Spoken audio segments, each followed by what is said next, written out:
வேர்க்கடலை பர்ஃபி செய்வது எப்படின்னு இப்போ நம்ம பார்க்கலாம். இதுக்கு தேவையானது வெல்லம், வேர்க்கடலை, வறுத்த வேர்க்கடலை தோல் உரித்தது மற்றும் கொஞ்சம் சால்ட்டு. இப்போ இந்த பர்ஃபி செய்கிறதுக்கு முதல்ல நம்ம என்ன செய்யணும்னா, வெல்லம் நான் ஒரு 1/2 kg வெல்லமும் 1/2 kg வேர்க்கடலையும் எடுத்திருக்கேன்.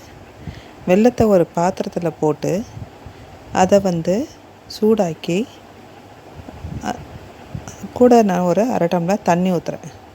அது கரைஞ்சி வெல்லம் கொஞ்சம் கரைஞ்சி வரட்டும்.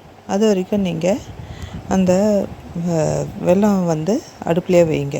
பாகு ஆகக்கூடாது. வெல்லம் எல்லாம் கரையிற வரைக்கும் நீங்கள் பண்ணணும். கட்டி கட்டியாக இருக்கக்கூடாது. எல்லா வெல்லமும் கரையிற அளவுக்கு நீங்கள் கொஞ்சம் கலந்துகிட்டே இருங்க. இப்போ இது கொஞ்சம் சூடாயிட்டோடனே இப்போ என்ன செய்யணும்னா, இன்னொரு பாத்திரம் எடுத்துக்கோங்க. அதில் ஃபில்டர் வச்சுக்கிட்டு இந்த வெள்ளை தண்ணியை ஃபில்ட்ரு பண்ணிக்கணும். அப்போ தான் இந்த வெல்லத்தில் இருக்கிற அழுக்குங்கள்லாம் ஃபில்டரில் நமக்கு தங்கிடும். ஸோ பர்ஃபி கடிக்கிறப்போ கல் மண்ணெலாம் எதுவும் இருக்காது.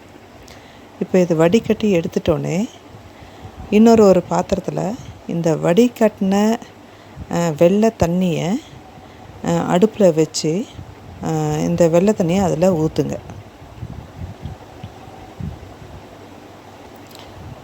இப்போ ஊற்றிட்டிங்கன்னா நீங்கள் கொஞ்சம் கூடையே இருந்து அது கொஞ்சம் பாகு பதம் வர வரைக்கும் நீங்கள் அது ஒரு சிம்மில் வச்சு அந்த வெல்லத்தை நல்லா கொதிக்க விடணும்.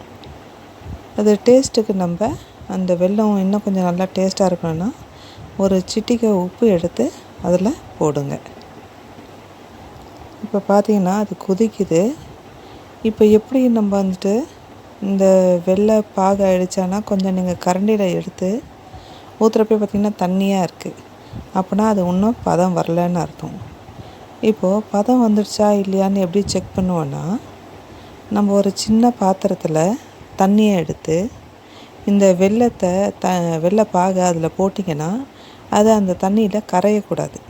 கரைஞ்சிதுன்னா இன்னும் அந்த பாகு பதம் வரலன்னு அர்த்தம். அப்போ நீங்கள் சிம்மில் வச்சு இன்னும் கொஞ்சம் கிண்டிக்கிட்டே இருங்க. கொஞ்சம் விட்டாலும் அது ரொம்ப பாகாயிடுச்சுன்னா, தீஞ்ச பாகாயிடுச்சுன்னா அது வேஸ்ட்டாக போயிடும். அதனால் நீங்கள் அப்பப்போ கொஞ்சம் பார்த்துக்கிட்டே இருங்க. ஒரு 2 மினிட்ஸு அந்த பாகு எடுத்து அந்த தண்ணியில் போட்டு அது தண்ணியில் கரையுதா இல்லையான்னு பார்த்துட்டே இருக்கணும். அப்போ தான் நமக்கு அந்த பாகோட பதம் தெரியும். இப்போ 2-3 வாட்டி நான் டெஸ்ட் பண்ணியிருக்கேன். இப்போ 3ஆவது வாட்டியை நான் டெஸ்ட் பண்ணி அது கரைக்குதான்னு பார்க்குறேன். தண்ணியில் கொஞ்சம் நமக்கு உருளையாக கெட்டியாக நிற்கும். அப்படின்னா உருளையாக கெட்டியாக இருக்குதுனாலே பாருங்கள், உருளையாக கெட்டியாக இருக்கும். நம்ம ரெண்டுத்தையும் தொட்டு பார்த்தோம்னா அது கரையாது, கொஞ்சம் பிச்சு மாதிரி இருக்கும். ஸோ அப்போனா அது ஒரு பதத்துக்கு வந்துடுச்சின்னு அர்த்தம். அது மாதிரி பதத்துக்கு வந்துடுச்சின்னு சொன்னால் நீங்கள் ஸ்டவ் ஆஃப் பண்ணிவிடுங்க.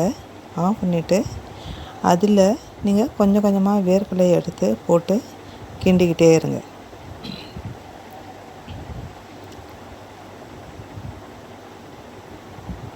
எப்போவும் எக்ஸஸாக கொஞ்சம் வேர்க்கடலை இருக்கணும். ஏன்னா பாகு அதிகமாக இருக்குது, பருப்பு இல்லைன்னு சொன்னாலும் கொஞ்சம் கஷ்டம்.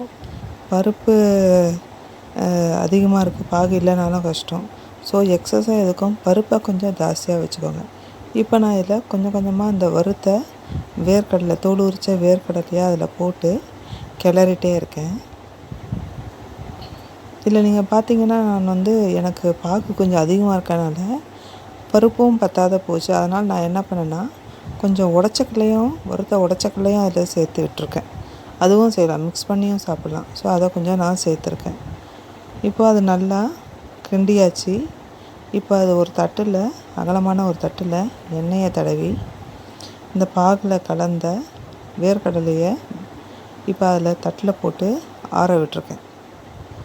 இப்போ கரண்டிலையும் பண்ணால் கையிலையும் நீங்கள் கொஞ்சம் எண்ணெய் தடவிட்டு கையில் நல்லா தட்டினீங்கன்னா இந்த பர்ஃபி இதுக்கு கொஞ்சம் மட்டமாக வரும்.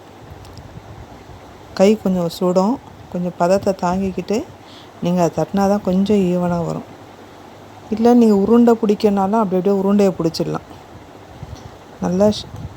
நல்லா தட்டி விட்டுட்டு கொஞ்சம் ஒரு 20 மினிட்ஸுக்கு நல்லா ஆற விட்டுணும். அது நல்லா ஆறிட்டோடனே நான் ஒரு கத்தி வச்சு இதை கட் பண்ணி கொஞ்சம் கொஞ்சம் பீஸ் போட்டிருக்கேன். சிலது நான் உருண்டை பண்ணியே காமிச்சிருக்கேன். இது மாதிரி நீங்கள் வீட்டில் ட்ரை பண்ணுங்கள். இது உங்களுக்கு பிடிச்சிருந்தா லைக் பண்ணுங்கள், ஷேர் பண்ணுங்கள், கமெண்ட் பண்ணுங்கள். உங்களோட கமெண்ட்ஸை நான் எதிர்பார்க்குறேன். தேங்க்யூ.